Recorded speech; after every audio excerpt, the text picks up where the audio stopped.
They didn't reject you. To stop devaluing yourself out of the mistaken perception that you're not worthy, or that you're less than, or that you don't deserve love, acceptance, acknowledgement the way that other people do. Hi, my name is Vuyo. I'm a survivor of early childhood neglect and emotional abandonment. I have struggled with a lot of deep wounds and misconceptions within my life. And one of the things that I've come to learn within recent years, and I want to say the past 2 years, is that the people who reject you, especially like if it's like a parental figure, sometimes in friendships, sometimes relationships, there's caveats and more nuance to those kind of relationships. But when we experience rejection and neglect in early childhood, there is a deep wound that exists within you where you fundamentally blame yourself for that rejection. You wouldn't obviously articulate it as such, because a child wouldn't have caused the rejection necessarily, not intentionally, not with any form of cognizance or understanding. But there is this deep sense of feeling unlovable, of feeling like you are the cause of the rejection, that there was something wrong with you to cause the parent or, guardian, parenting figure to reject you or to not be able to show love to you. And I want to tell you that they didn't reject you. This is something that I have needed to hear for so long, and the realization that I had about this is that when I experienced this rejection, for one thing, I was too young to even have an understanding of myself, to have an awareness of how my existence affects other people. I wasn't even aware of myself. I didn't have an identity. I didn't have a self-concept. I didn't have ethics, morals. I didn't know how to be in relationship to other people. And so the me that I am now, or even the me that I'm evolving into, is not the person that was rejected, is not the person or the being that my parents, one by choice and one by circumstance, but it's not the person that they rejected. So there was nothing fundamentally wrong with me. The concept of me hadn't yet even fully formed. What they rejected was the responsibility of loving a child. And when I say they, I will clarify that my mom was a single mother. My mom had to move overseas when I was very young and was not able to actively be a part of my life for many chunks of time, or large chunks of time rather. And my father stepped away from the responsibility of parenting me entirely. And so for a long time, rejection, being unwanted or feeling isolated was a massive part of my self-concept. And I thought that there was something fundamentally wrong with me, that I was the rejectable one, that I was worthy of disgust, and that I should carry the shame of being unwanted, of not being raised by a loving family like the rest of my peers and the other people that I saw around me. I thought that the abandonment, the neglect, was a reflection of who I am, and even in some senses who I have the capacity to be. But as I've gotten older and as I've been healing and as I've been reflecting, I've learned not only the fact that they didn't reject me, but I've also learned to acknowledge the fact that the honest truth is that they were not equipped to love me. They did not, for their own life circumstances, did not have the capacity, whether it be, time, financial resources, or the desire to love me, to show up and be fully in the responsibility of not only loving a child, but being emotionally responsive and present and loving and being there. It is a choice that one has to make, and oftentimes we, as the children of neglectful or unavailable parents, carry the guilt and the shame of being abandoned, and we don't take up space, we refuse to acknowledge ourselves, and we hold on to this perpetual grief, this shame, and this ideal of what our lives could have been had we been loved, had we had people, had we been loved in a way that gave us a sense of being adequate, being lovable, being assured that we matter.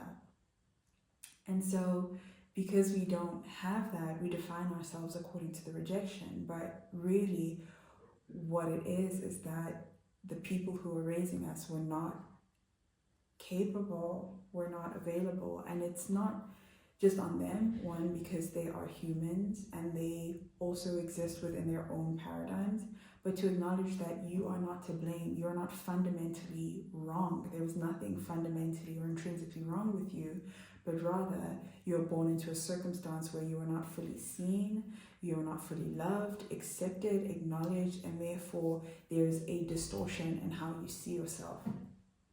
And so, one, I want to encourage you to stop rejecting yourself. Please stop rejecting yourself.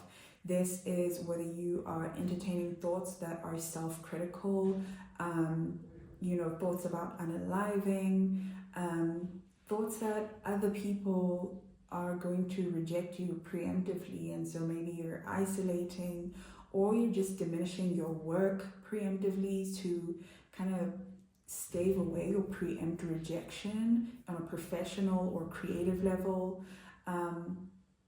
But in essence, to stop devaluing yourself out of the mistaken perception that you're not worthy or that you're less than or that you don't deserve love, acceptance, acknowledgement the way that other people do. And if you are in a space where you're struggling with the fear of being seen, allow yourself to be there, and also please know that just because the people who you were, or the family that you were born into, wasn't equipped to see and acknowledge you for your full value, it is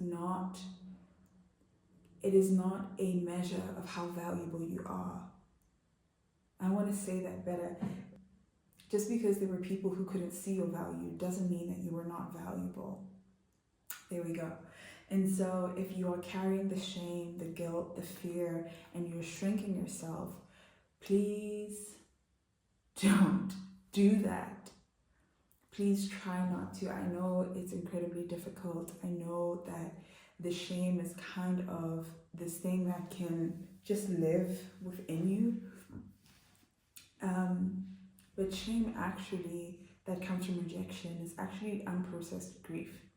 And so we live with this grief, and it creates this wound within us that kind of has this pervasive effect on our whole lives of just making everything feel pointless, of making everything feel as though, there's just no use. Like, I don't matter. Like, if I were to be gone today, would anyone even notice?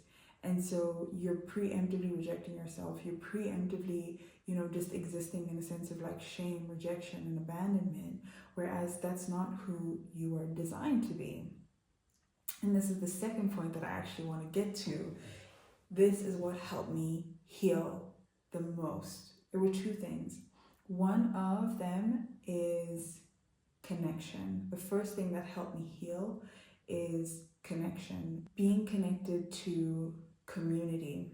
I found friends about, I want to say 5 years ago, and I've always,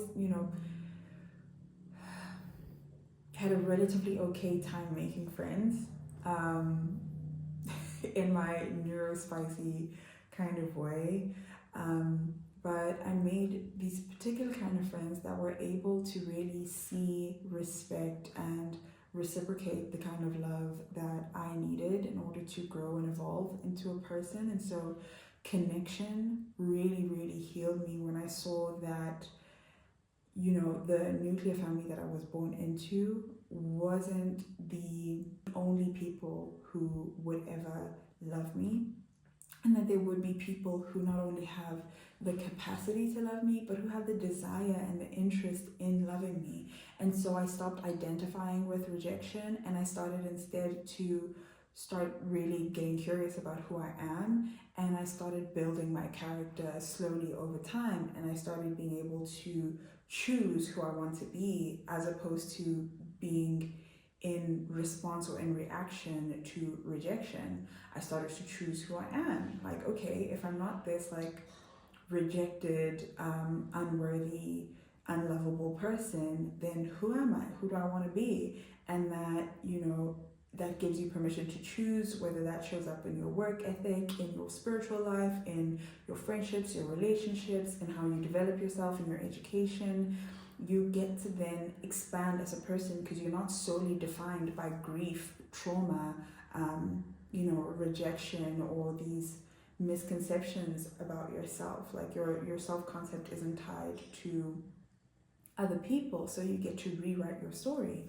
That was the first thing that helped me heal. The second thing, and the most fundamental thing, is that I got to meet or encounter rather my creator. I went through a time where the depth of my self-rejection put me in a place where I literally felt like I had made the biggest mistake of my life, and I felt so completely unworthy of love, and it felt like I had proved everything, every negative thought that I'd ever thought about myself completely right. Like, oh my goodness, I am so dumb, I am so unworthy, I am so, stupid. Like, there's obviously a reason why I was rejected, and like all the most hurtful things that you could ever picture someone saying to you were things that I was saying to myself. And I got to a season and a place where obviously if you're thinking negatively about yourself, you act in ways that sabotage yourself. And because self-rejection and like being a mistake has to then come out into reality, and so I acted in such a way where I was acting on the thoughts that I was thinking, and it led me to a place where I made such a massive mess of my life that I fundamentally felt like I was then worthy of rejection. But in that space, in my proverbial or form of rock bottom, that is where I encountered God. And in that space, I didn't realize just how much shame I had been carrying and how spiritually detached and untrusting I'd become. Or maybe it had even happened in childhood, but I'm not entirely sure, when I started just not trusting authority, not trusting that there would be a benevolent, kind, loving authority figure that really cared for me, that cared about my life, cared about my well-being, because my physical representations of authority, of parenting, of benevolence were not there. And so I had no examples or models for what love and authority would look like. And so I had a hard time conceptualizing God, really. And I think up until I hit that rock bottom, up until I felt, the depths and the dinginess of my unworthiness, I never really had a purpose or reason to pursue God or seek God out in the way that I did in that space. And what I learned in that time is that my value is intrinsic to my creator, that my value is built in. I learned about the concept of grace, that nothing I do, or rather that my value doesn't come from anything that I do, that nothing I do can make me more worthy or less worthy of being loved, of being just perceived with tenderness and grace and being worthy of connection and love and empathy, that it wasn't in anything I did, because I felt fundamentally rejectable because of the mistakes that I made. And what happened in that space was that God reassured me that no, your value is built in. You were born into a space and a time and a family and an environment that wasn't affirming, that didn't instill a sense of being valuable, a sense of being worthy of making mistakes and learning from them, a sense of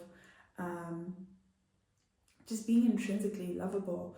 And so you have this notion of yourself that you're gonna fail, that you're fundamentally rejectable, that you're unlovable, and that's where you're acting from. And that was the root cause of many of the mistakes that you think you've made, that make you unworthy of love. No, you felt unworthy of love and then acted from a place of self-rejection, of shrinking, of devaluing yourself, of running from connection, and just out of fear that all of the things were true. And so that misconception from your early childhood has created a persona and a narrative that you cannot be loved and that you don't deserve grace and that your life isn't really worth living. And it just wasn't true. And in that time and in that space of my proverbial rock bottom was the exact time that God showed me that actually it's not that there's something fundamentally wrong with me. It's that my environment had programmed me to feel unsafe, to feel unworthy and unloved. And so I have two things that I want to leave with you in this video today. Also, if you've gotten this far, thank you so much. Please hit the like button, subscribe if you want more of these videos. It's really encouraging to hear from you. So I want to leave you with two things. One, if you feel a deep sense of self-rejection, or you have a really abrasive and loud inner critic, or you just haven't yet learned to love and embrace yourself, I want to express to you that we learn love through modeling. Our environment and the people that we're connected to, they teach us how to value ourselves. We learn about ourselves and our value and what contribution we can make to the world by being positively received and reflected. And if we don't have models, it's extremely hard to extend compassion to ourselves. And so if you've been trying to learn self-love and you've been listening to all the self-gurus talking about, you can't receive love if you don't love yourself, or, how do you expect to, to be able to love someone else if you haven't learned, like all that stuff. If you haven't figured out love yet, just know that love actually happens when we get courageous enough to connect to other people. We learn through making mistakes, through being lovingly corrected, through just learning how to communicate more effectively, learning how to let love in by connecting to other people. Love is not a thing that we learn or can do in isolation, to an extent. There's nuances, obviously, but I won't go into that. But love, I learned it so much more easily by trying to push myself to be courageous and to connect with other people. And the more I did that, the more actually I became equipped to love, and I also was received a lot more lovingly. It turns out when we're guarded and we have this deep sense of fear of rejection, we can kind of preemptively reject other people as we're rejecting ourselves. And so try to connect. That's the point I'm trying to make. Try to connect to other people. Try to practice loving and try to practice being loved. It won't come naturally, especially if you experience rejection. You might fear, letting love in. You might fear the vulnerability of it. You might feel that you're fundamentally weird. I felt like I was fundamentally messed up for a really long time, and so I was afraid of getting close to people. Um, and I just felt like I wasn't someone that other people would like, other people would want to be close to. And so, anyways, I want to encourage you to take a chance and let love in. Try to practice loving, and obviously there's going to be mistakes along the way, but just know that literally that is such a human thing. Everybody's been through conflict, everyone has, tried at love and messed it up some way, shape, or form, experienced grief from connection and disconnection, but that is the nature of loving, and it is so completely worth it to learn how to be more human, to learn how to be just a person who engages in the act and in the process of loving. There is unintentional harm that takes place, but also rupture and reconnection are also such a fundamental part of love.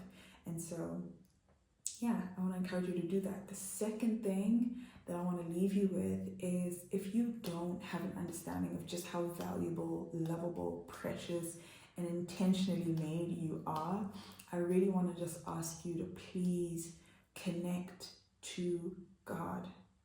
Ask God, Lord, who am I? And if you don't speak to God in those terms, I really just want to ask you to try. There's a lot of us who've experienced religious trauma.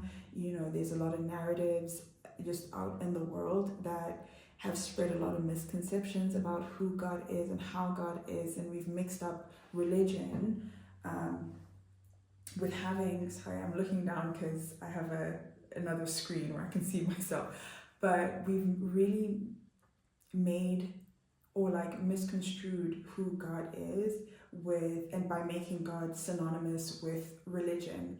And religion is at times just a very human concept with very human rules, whereas God is all-knowing, all-seeing. God is our creator, and God knows why he created you. God knows who he created you to be, and God knows your value before you were formed in the womb. I won't quote scripture just yet, but if you will Google the words, "Before I formed you in the womb, I knew you." And so as people because we are all created by God, that is true of everyone. There is no one formed in a womb that is not known by God. And so I would really encourage you that if you have no conceptualization of God, if you've never prayed before, if you are afraid, or you're just confused, or you're just deterred or hesitant to engage with your Creator, just know that the very energy and essence that is sustaining your breath, that is breathing your lungs for you, that keeps your heart beating, that opens your eyes in the morning, that essence is such a loving essence. And if you have no other conceptualization of God, start there.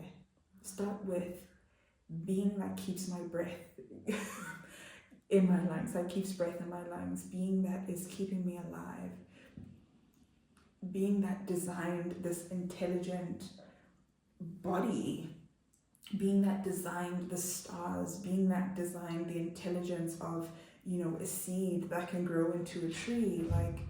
Observe the world around you, and you can start by seeing the loving acts and actions of God if you're not yet able to have a relationship with God.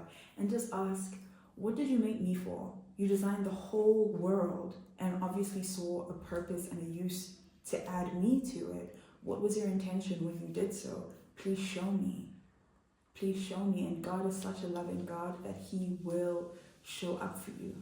He will communicate that to you. He will meet you where you are. And so I really just want to encourage you that if you've never encountered God before, seek him out. Get curious about who he is, because he's really the only person who can give you a more accurate measure of your inherent and innate value, and give you direction and a sense of purpose in a world where you maybe have felt really out of place and unloved.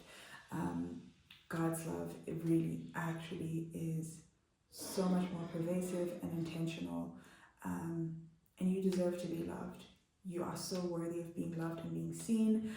Not to sound repetitive or to beat the drum over and over again.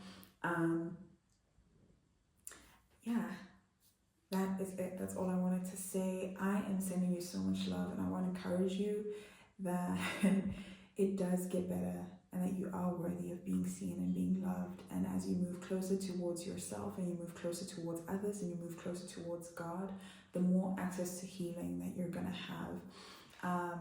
Lastly, I am continuously on this journey of healing. I'm committed to my journey of healing.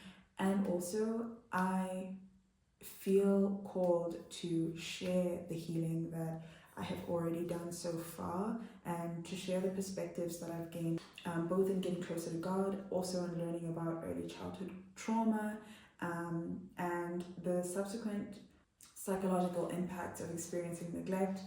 And as I'm learning, there are things that God has called me to share. So if you would like to explore getting one-on-one coaching, I will have a link in my description box, and you can just set up a consult call and we can have a chat. Also, if you want to follow me on social media, you can access the links to my Instagram, Facebook, and TikTok. There we go. You can access the links to my Facebook, my Instagram, and TikTok.